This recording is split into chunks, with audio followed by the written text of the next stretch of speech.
Hola, buenas tardes. Estamos aquí transmitiendo en Facebook Live este sábado 6 de mayo. Muchas gracias a los que se estén uniendo a esta transmisión relacionada con una protesta en redes sociales y una protesta en las calles, sobre todo en Ciudad Universitaria, el día de ayer a raíz de quizá una de las historias más dramáticas, grotescas e indignantes de esta larga cadena de historias de feminicidios que existen en México. En México cada día asesinan de manera violenta, brutal, a 7 mujeres. Es una historia eh, terrible porque los crímenes a mujeres en su gran mayoría son considerados como homicidios pasionales, en donde la propia víctima parece ser corresponsable de su propio destino trágico. Son putas, son mujeres violentas, ellas se lo buscaron, traficaban drogas, o como en el caso que hoy nos ocupa, el de Lesbi Berlín Osorio.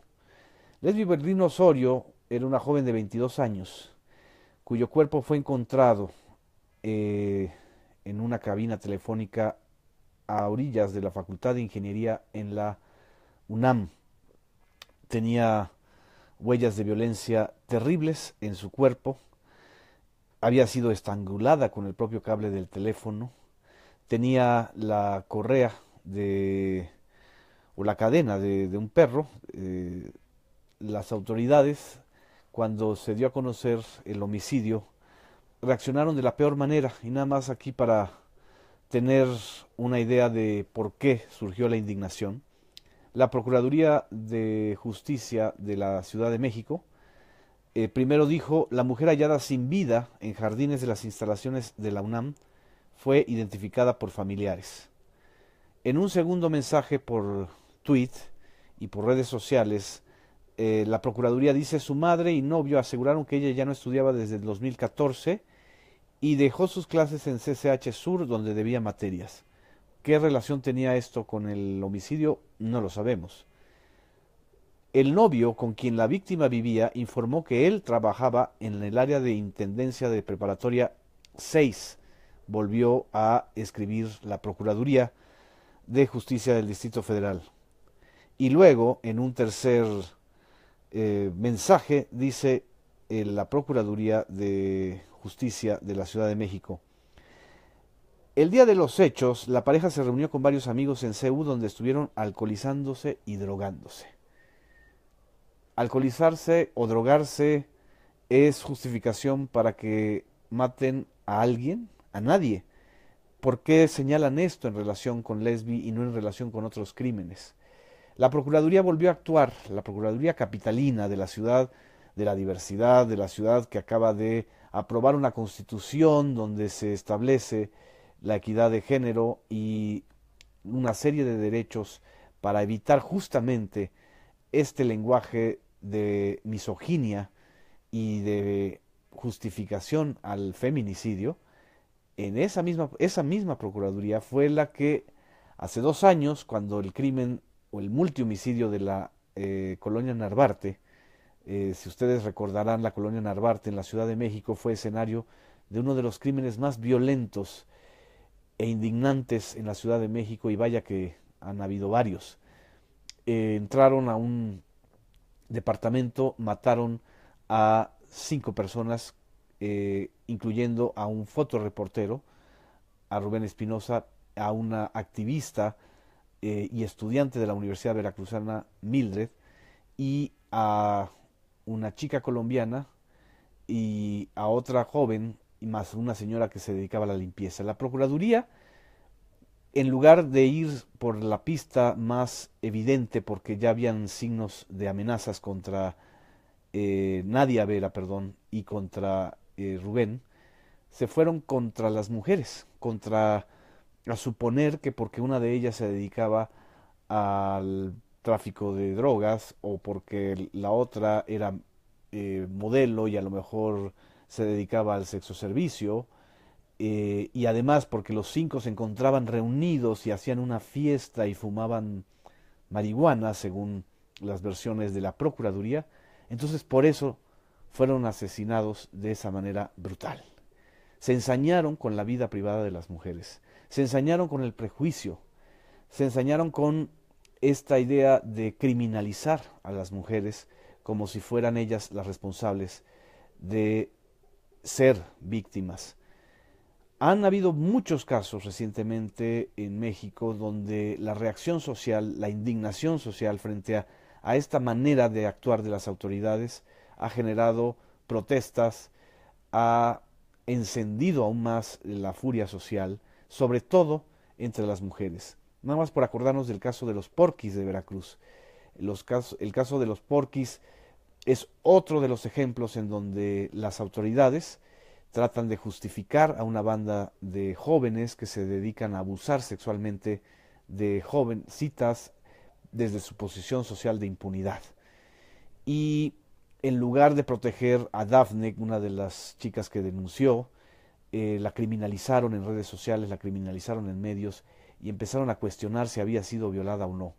Luego ocurrió este episodio de el juez que le concedió el amparo a uno de los implicados.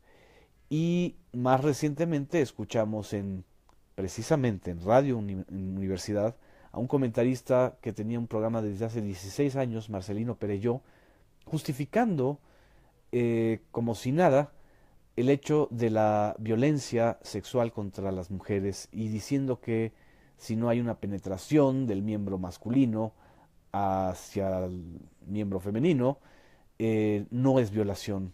Una sarta de estupideces. Y ahora nos topamos con esta otra estupidez y esta otra manera eh, muy burda de criminalizar por segunda vez a la víctima, de tratar de responsabilizar a esta jovencita lesbi de su destino trágico en lugar de investigar los hechos. En otras ocasiones y en otros foros hemos insistido que no basta con la tipificación de los delitos contra las mujeres como feminicidios.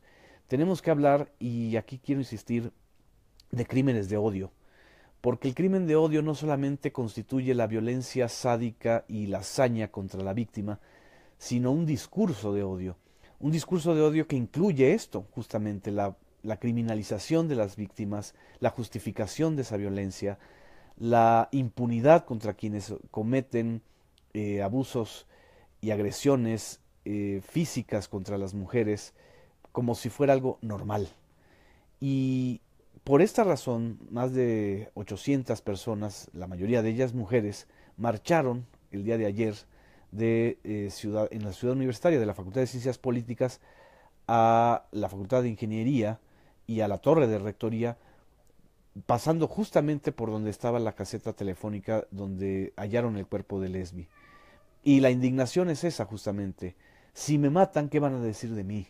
Si me matan, ¿cómo confiar en la Procuraduría Capitalina para resolver este crimen? Y aquí tengo a Tomasa que está protestando. Imagínense, hasta la naturaleza misma de los seres vivos se indigna frente a un hecho como el que acabamos de documentar y estar viendo en la Ciudad de México. Todavía más grotesco el día de hoy, sábado, pues unas cuentas de redes sociales se indignaron porque en las letras de hecho en la Ciudad de México o hecho en la UNAM se pintaron unos grafitis de protesta. Por favor, como dije, no jodan.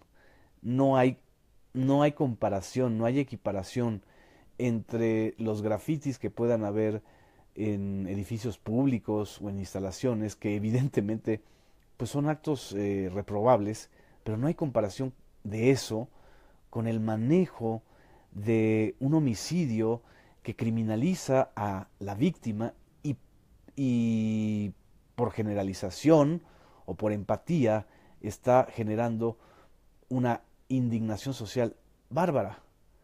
Si no, y eso es lo que ha sucedido en este país, si no ponderamos una cosa con otra, si tratamos siempre de minimizar o de culpabilizar incluso a quienes protestan, llamándolas feminazis o llamándolas revoltosas. Estamos justamente creando este discurso de odio que es el caldo de cultivo para los crímenes de odio, tanto en la Ciudad de México como en el Estado de México, como en Veracruz, como en Tlaxcala y en otras entidades. Menciono estas porque son en donde más se han registrado recientemente la ola de crímenes. Y ni hablar de Ciudad Juárez, la capital de los crímenes de odio contra las mujeres en la década de los 90 y buena parte de la primera década de este siglo, en donde se asesinaron de manera sistemática y con elementos muy similares, al parecer de una banda de juniors o de gente bien, a más de 90 mujeres, sin contar a muchas otras que fueron asesinadas en esta ola de violencia criminal y de lucha contra el narcotráfico que ha asolado a ciudades como Ciudad Juárez. El feminicidio también, o los crímenes de odio contra las mujeres y contra gays y contra transvestis, son el precedente también de un clima de impunidad en donde operan las bandas del crimen organizado y hay una colusión con las autoridades ministeriales. Que esto sirva también para advertir, señalar. Aquí estoy viendo los comentarios. Le agradezco mucho a Jessica Torres que nos envía saludos desde Kansas City. E insisto, los feminicidios son crímenes de odio que son precedidos por un discurso institucional del odio y seguidos por una actitud de impunidad, de odio y de discriminación de las autoridades encargadas de investigar. Y por supuesto un llamado de atención a los medios que por vender, por generar morbo, por buscar likes o tráfico, reproducen esta serie de historias no confirmadas, truculentas, discriminatorias, prejuiciosas contra las propias mujeres asesinadas. En fin, muchas gracias, es el comentario de este sábado. Estemos pendientes porque creo que también, insisto, hay que atacar el discurso del odio. Muchas gracias. Buenas tardes.